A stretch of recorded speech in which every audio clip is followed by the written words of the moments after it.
He is going to be someone who will change this country. Make a massive roar for Jeremy Corbyn!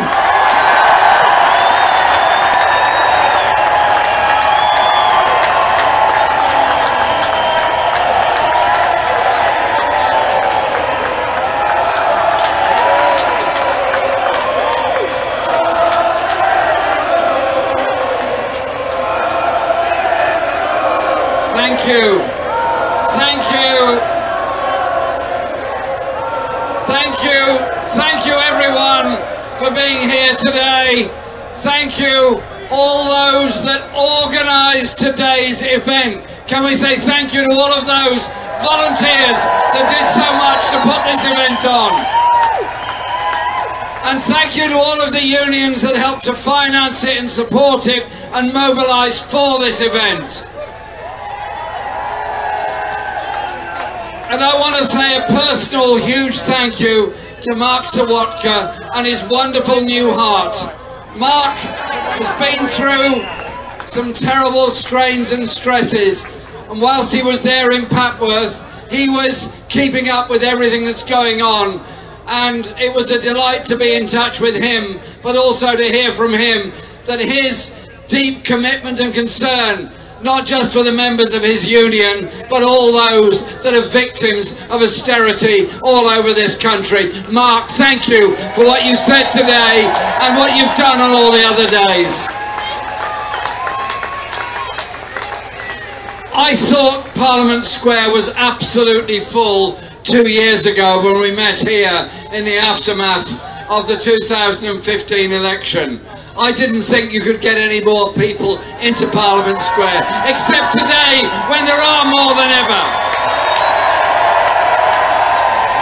And when we met 2 years ago in the aftermath of the general election, Tory government in office, Tory government hell-bent on privatisation, on cuts and austerity, we declared a declaration that we were going to fight austerity and the economic thinking that is behind it. And that is exactly what we've been doing over the past 2 years. And it's been my privilege during those 2 years to fight 2 leadership campaigns and 1 general election campaign. And I thank all of those people that showed such friendship and such support during those campaigns. All those people that came together in a view that the world could be very different. My only regret is that we didn't quite succeed in winning the general election campaign. But I tell you this, I'm proud of the manifesto we put forward, I'm proud of the campaign that we won, I'm proud of the support we received. And that result on June the 8th was the biggest ever increase in the vote for the Labour Party since 1945.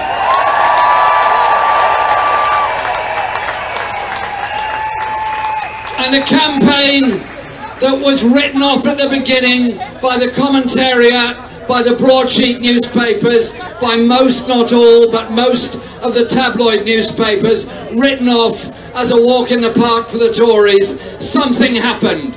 And that something was people registering to vote who had never registered before, was all those millions that got involved in the social media campaign of saying the world doesn't have to be like this. And it was those tens and tens of thousands that came out to rallies all over the country in ever greater numbers as the campaign went on, saying, we are a people, we're united, we are determined, and we're not going to let ourselves be divided or austerity divide us. And when Parliament over there met after the election, there was one side that looked like they'd lost, and they were the ones sitting on the government benches, and the other side that was cock-a-hoop with our increase in support and our determination to force another election as soon as we can. Because, for all their bluster, the fundamental issues simply do not go away. In Britain, 6 million people earn less than the living wage. 4 million children are living in poverty. 4 million people are also living in fuel poverty. 1 million access points a year to food banks all over Britain, including people working in the public sector. And whilst the Tories might think they've stitched up a cosy deal with the DUP, which suddenly values every DUP MP at 100 million a year, more than any Premiership footballer, and if you'd seen them playing football, you would not offer 100 million for any of them, or even all of them. And that cosy deal put together in order to do what? Vote down the Labour proposal that we end the public sector pay cap. And so I say to any public sector workers in Northern Ireland or anywhere else, don't have any illusions in these people. When they started the austerity programme, they meant it, and they meant it to carry on, and carry on with a growing gap between the richest and poorest in our society, with a growing impoverishment of those at the bottom, a growing underfunding of local government, health, education, and all the other things that we all need in a civilised society. If you drew a map of Britain and coloured in with red all the poorest parts of the country and overlaid it with another map of those that have had the biggest cuts in public expenditure, whose local authorities have been bled dry, one would obliterate the other. The austerity programme is brutal and selective to the poorest people and the poorest parts of our communities. And if ever there was an object lesson about what austerity really means and what poverty really means in Britain, look at the disaster of Grenfell Tower. Not one of those people need or should have died. Every single one of them could and should have been protected. But somewhere along the line, there was a whole system that led to them living in a fire trap. I take my hat off. I take every salute possible given to the fire brigade, the ambulance workers, the paramedics and the police who went in there to try and save life. They went in with incredible bravery because of their determination to save life in that desperate towering inferno. A towering inferno where the poor died in the richest borough in Britain. It's simply wrong. And the hypocrisy and the utter hypocrisy of government ministers and others who queued up in the chamber over there in the House of Commons to heap praise on the emergency services the following day to cut their wages by refusing to lift the pay cap. The hypocrisy is absolutely unbelievable. But the election campaign showed something else. 2 years ago, we were looking for an alternative to an economic strategy which essentially said that the financial crisis of 2008 has to be paid for by balancing the books on the backs of the poor, most vulnerable and most needy in our society. This election campaign said something very, very different. John McDonnell spoke earlier and set out the kind of alternative economic agenda that does increase taxes for the top 5%, that does increase corporate taxation in order to change the life chances of the majority of people in this country. A society that wants to succeed and be at ease with itself would invest more in the life chances of our children, starting with the very youngest, so that those not yet old enough to go to school get at least 30 hours a week in a good environment, playing together, learning together, socialising together, growing up together, getting that message of what a community can be like. And those, when they go on to primary school, not being in oversized and supersized classes, those in primary school getting a decent school meal, getting teachers they need, getting the education they need in the space they need, and their head teachers not stressed out by trying to collect money from the public to balance the school books. An intelligent society would invest in our education and all of our children, not cut them and not stress out our teachers and our children. And you know what? Education is about learning, of course. It is about safety, of course. It is about being in a secure environment, of course. But it's also about giving our children, giving our community the space to imagine, the space to enjoy, and the space to play music and art. And that's why I'm so determined that we will invest in arts and culture education in the future with a pupil arts premium. And the lottery, and it is a lottery of the postcode, which effectively decides the life chances of a child almost at birth, must end. How is it that we're deciding the life chances of a child at 2, 3 and 4, knowing which ones are likely to end up in university and which ones are not? It means spending public money in all parts of the country, not denying the chances in the poorest, often post-industrial areas of Britain. And for older children who want to go and get an apprenticeship, want to go on and achieve in life their skills, their ambitions, their dreams, too many of them are foiled in that because they can't afford it. Foiled by college fees, foiled by the loss of EMA, foiled by the huge university tuition fees that they're being charged. I say instead, tax the corporates that we can educate the young.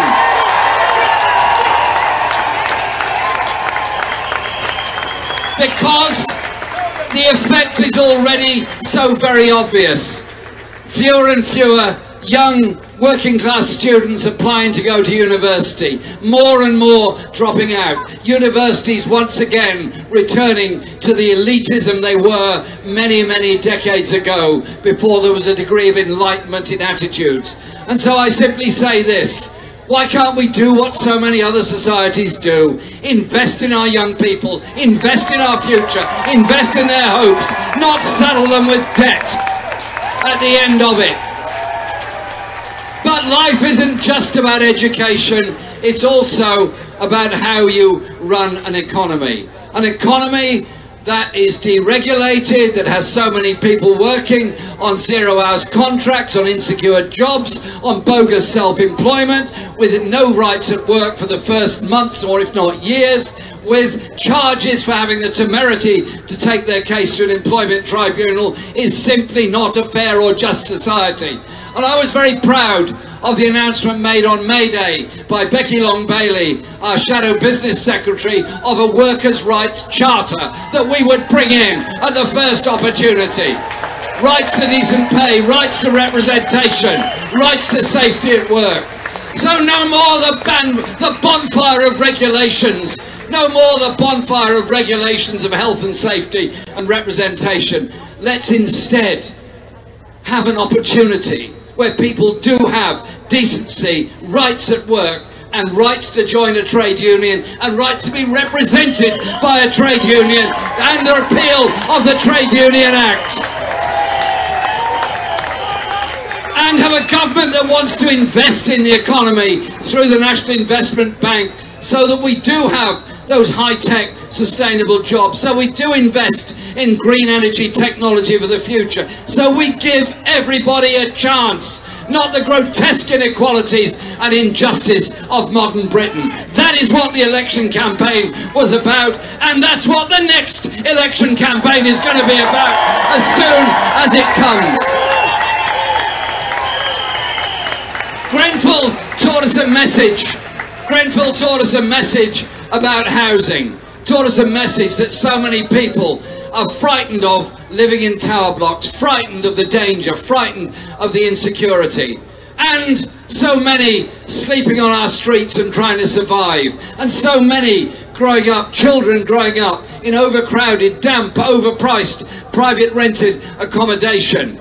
That is the face of modern Britain with the Tories. That is the face of modern Britain with austerity. End austerity and invest in the future. Invest in decent housing. And opportunities for everyone else. Because the election campaign was presented as a kind of walk in the park for the Tories. And it all changed. It all changed when people began to realise that the social care crisis is a crisis made by this government. Is 1 million people not getting the social care they need. Many women having to give up their life chances, career opportunities or jobs just to care for a needy relative or somebody that should be getting the social care that should be provided by all the rest of us. And so the campaign turned. It turned because something different was on offer, and people began to realise that we don't have to go down the road of the neocon economics that we've been taught for the past 40 years, that you allow the rich to become impossibly rich, you allow them to put as much money as they want to in tax havens, and somehow or other, by some magic money tree that's planted on some tax haven somewhere, there's going to be a bit of trickle down that will help the rest of the community. I tell you what, the only magic money tree I know is the one that allows people not to pay the taxes they ought to be paying. And so we fought the election on the kind of society we want to live in. And nothing epitomises that more than the attitude to healthcare, pensions and social care in our society. Those that came home from the Second World War, those that had been through the Depression of the 1930s, those that had seen the utter misery of the means test of the 1930s, came home determined to do something different. And they built the National Health Service, the principle of healthcare free at the point of use. These days, the Tory party dare not say it's against the National Health Service because it's become such an emblematic symbol of everything that's good about our society. But instead, they dice it up, slice it up, cut it up and sell it off to the private sector. I want an NHS that's publicly owned, publicly run, and those in it are publicly employed.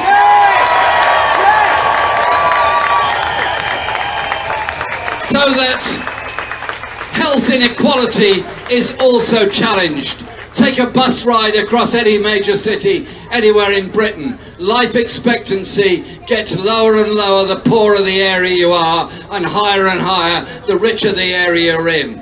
Surely our health service must work for all and give everyone a decent chance to recover from conditions and illnesses, but also a society that tackles injustice and inequality at its root and at its core. And so I leave you with this message today.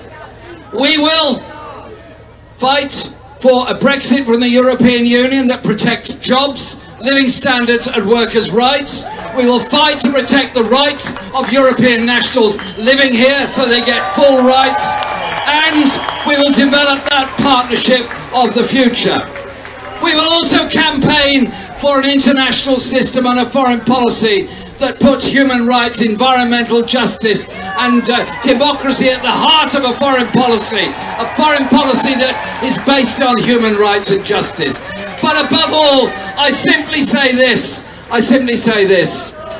those that stood before us to gain us the right to vote, to gain women the right to vote, to gain a degree of social justice in society, that walked the walk to support the miners during the great miners' strike of 84, 85, those that stood for justice on so many occasions, eventually are vindicated. Vindicated in the way the Hillsborough families have been vindicated in the way that so many others have been.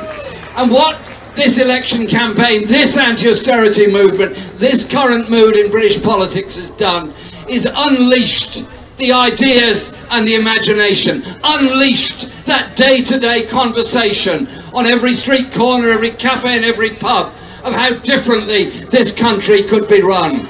The Tories are in retreat. Austerity is in retreat. The economic arguments of austerity are in retreat. It's those of social justice, of unity, of people coming together to oppose racism and all those that would divide us that are the ones that are moving forward. This is the age of imagination. This is the age in which we will achieve that decency and social justice that we all crave. That is what brings us here together today. That's what keeps us here together today, and that will take us forward in the future to build that better society that we want for our children and all those that come afterwards.